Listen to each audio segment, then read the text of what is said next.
Hello everyone. Today I will show you how to use your Credit One bank card.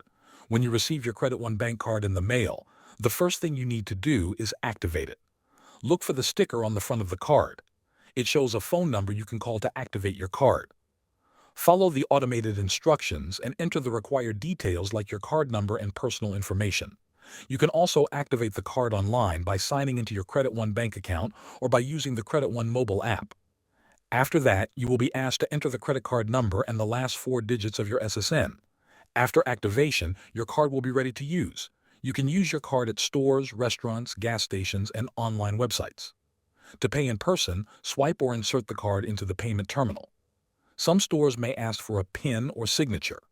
For online shopping, enter your card number, expiration date, and security code. You can also add the card to your mobile wallet for easy contactless payments. To keep track of your spending, log into your Credit One Bank online account or open the mobile app. There you can see your available credit, current balance, and recent transactions.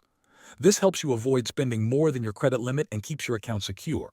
That is how you use your Credit One bank card safely and responsibly. Thanks for watching.